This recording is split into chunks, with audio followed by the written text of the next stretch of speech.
दोस्तों,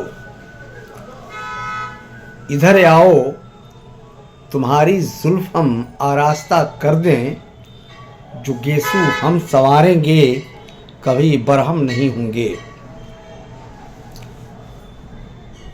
मैं आज एक अहम मुद्दे पे गुफ्तगू करना चाहता हूँ।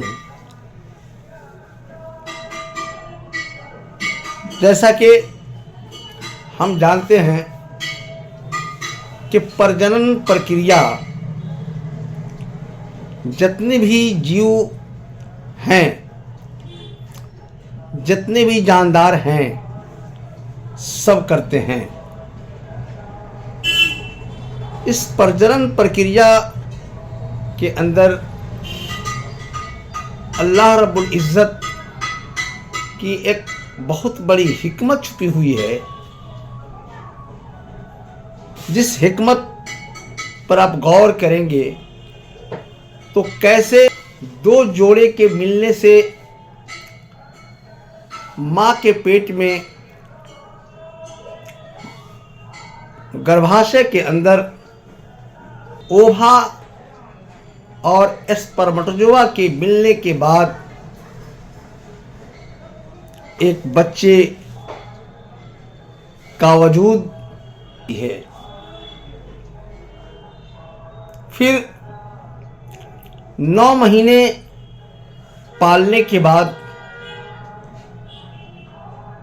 कुदरत का निज़ाम देखिए कि जैसे वक्त पूरा होता है तो कैसे बआसानी उसे इशू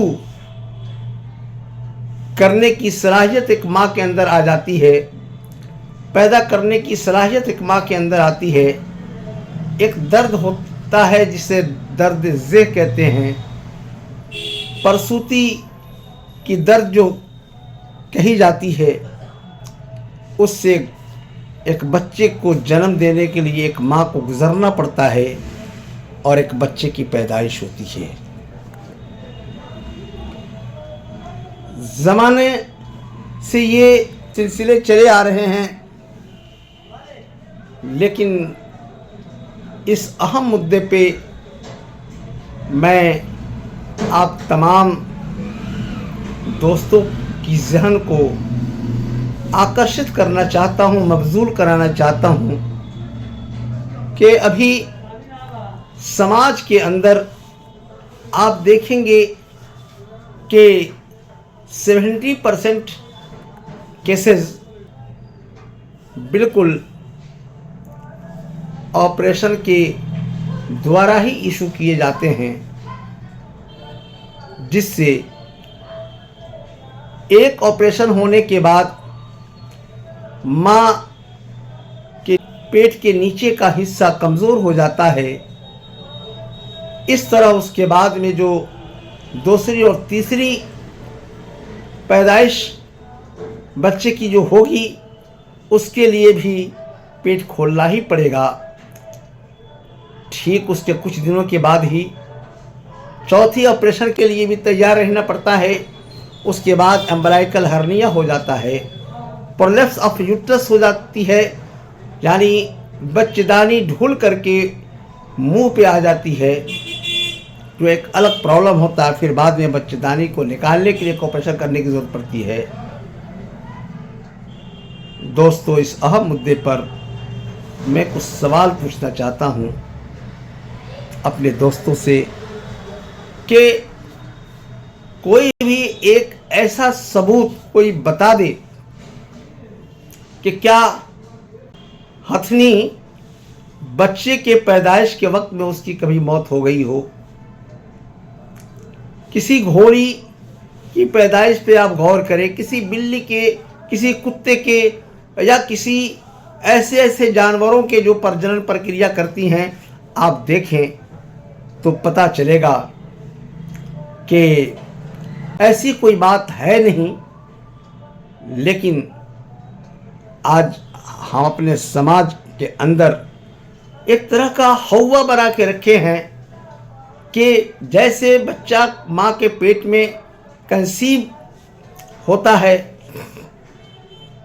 उसके बाद में हम 9 महीना उसके बारे में कंसल्टेशन डॉक्टर से उसकी निगरानी में 9 महीने हम गुजारते हैं, बच्चे को पालते हैं और लास्ट में बच्चे को ऑपरेशन इशू के लिए पेट खोलना ही पड़ता है, जो मेरे समझ से मुनासिब नहीं है।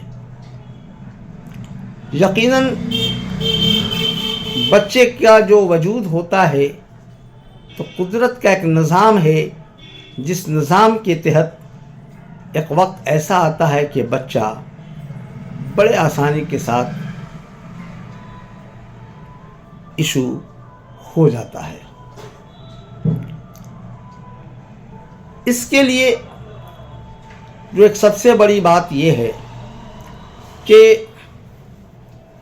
ताहम हमें अल्ट्रासोनोग्राफी एक शुरू के दिनों में, एक आखिर के दिनों में करके देखने की ज़रूरत है कि बच्चा माँ के पेट में ब्रीच तो नहीं है, उल्टा तो नहीं है, आड़े तिरछा तो नहीं है।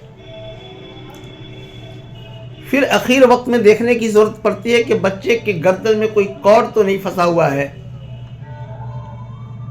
हाँ, अलबत्ता अगर कोई टेक्निकल परेशानी है तो ऑपरेशन कराने की ज़रूरत तो पड़ेगी ही, लेकिन अगर सब कुछ ठीक रहा तो ऐसे में मेरा ये दावा है कि होम्योपैथी के अंदर एक ऐसी दवाएं हैं जो इजी बर्थ की दवा कही जाती है, और मैं समझता हूं कि तमाम होम्योपैथिक डॉक्टर्स जानते हैं, उनकी निगरानी में अगर 9 महीने माँ का इलाज किए जाएं तो बच्चा बआसानी बहुत हल्के दर्द के साथ, पता भी नहीं चलेगा कि दर्द ज़ेह शुरू हुआ कब और कैसे बच्चा इशू हो गया। यह होम्योपैथी का कमाल है। लिहाजा मैं माज़रत के साथ, बड़े अदब व एहतराम के साथ मैं गुजारिश करना चाहता हूँ कि इस पर गौर किया जाए और ताहम कोशिश हो कि बच्चा नॉर्मल इशू किए जाए। मैं बताऊं कि मेरे यहाँ अपने ख़ानदान के अंदर, अपने रिश्तेदारों के अंदर, अपने तमाम पेशेंट के साथ एक भी केस ऐसा नहीं हुआ कि जिसका मैंने ट्रीटमेंट किया और वो बच्चा बआसानी पैदा न हुआ हो और उसके ऑपरेशन करने की ज़रूरत पड़ी हो। ऐसा कभी नहीं हो। एक मिसाल भी कोई नहीं दे सकता है और ना मिसाल है।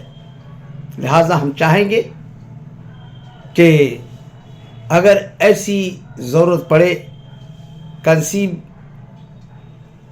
हो, तो होम्योपैथिक की दवाएं दी जाएं। कोशिश की जाए कि माँ को आयरन लेवल कम ना हो, कैल्शियम की लेवल कम ना हो। इस तरह जो चीज़ें होती हैं, इलेक्ट्रोलाइट पर गौर करते रहें, देखते रहें। बच्चे के हेल्थ के लिए माँ के ग्रोथ को भी देखते रहना है। यकीनन जब हम इसे पूरा करेंगे तो आसानी के साथ बच्चा इशू होगा और 3, 4, 5 ऑपरेशन से हम बच जाएंगे और ज़िंदगी ख़राब होने से बच जाएगी। इसके लिए आप हमसे भी राब्ता कायम कर सकते हैं, और ऐसा हो तो कोई अगल बगल के होम्योपैथिक डॉक्टर से भी राब्ता कायम करे। इसके लिए बहुत बहुत शुक्रिया, बहुत बहुत शुक्रिया।